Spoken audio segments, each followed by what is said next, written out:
Alright guys, so this is video lecture number 2. This won't take long. It was kind of ended here with the first lecture.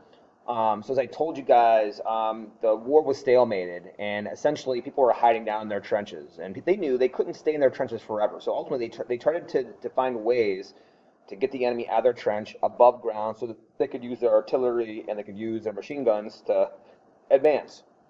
So the Germans were the first ones to start using, these chemical weapons, first time ever used in warfare. Um, and ultimately, the first gas that was used was chlorine gas. And ultimately, I'm not going to go too crazy into science, because quite frankly, it's above my pay grade. But it reacts with water, and basically it attacks your lungs. It sounds like almost like you're drowning, but you're not in water. Basically vaporizes, it melts like your inner organs. Guys, this is a very brutal way to die, through chemical weapons. And if you heard, but what happened was there'd be a whistle. If you heard the whistle or an alarm, you better put your gas masks on. If you didn't put it in on time, then that can cause obviously death. It can cause severe injury, burning of the skin, etc. Um, so this was used in 1915 in Belgium, Operation Disinfection. 300 to 350 tons of chlorine was used. However, they didn't give gas masks to their own soldiers. And then eventually they started using into more extreme. The phosgene gas was more toxic, and then eventually mustard gas was used towards like the later part of the war. That was even worse. Caused blisters all over your body. Instant death if it was inhaled, causing your inner organs to basically melt.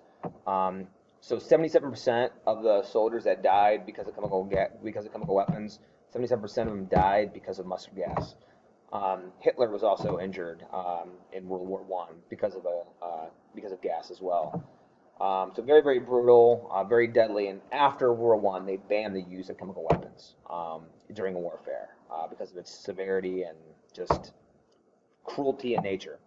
So here's some examples in terms of before on the right, after on the left, in terms of what the chemical weapons would do. Mustard gas, this guy's face basically melted, from the heat and the reaction of the chemical. Also, other weapons you guys may have done in your project. You may have done submarines. Were also used during the war. They weren't really a big threat during World War I. They'd be more used in World War II.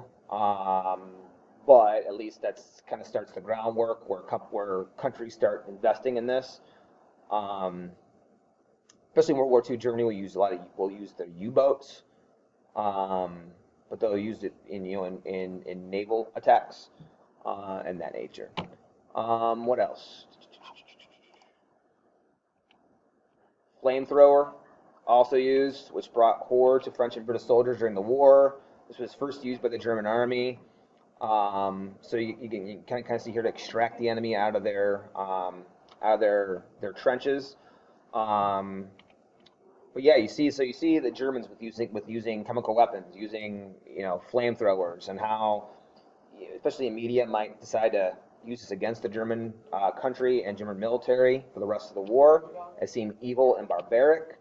Then eventually, obviously, as we talked about, planes were also used during the war as well.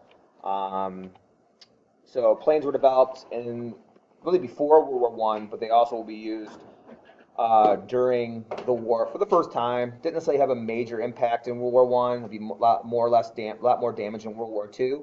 But again, this at least sets the groundwork for that. One of the most active and well-known pilots of World War I was a German pilot known as the Red Baron. He was known as their ace pilot during the war. He was eventually shot down and killed by a Canadian ace fighter, but ultimately, the legend of him began to spread, and little boys and girls all over the world, and from there, obviously, this leads to its popularity in World War II. And you guys can see by the construction of the planes were not obviously what they are today. They were limited with speed and how high they can go. But again, at least sets the groundwork for later on. And then obviously, finally, the tank. The tank, again, was also used in the war. Again, not really a huge part of the war, They'll be more developed after the war and will play more a vital role in World War II. But again, same thing, at least sets the groundwork for this armored tank.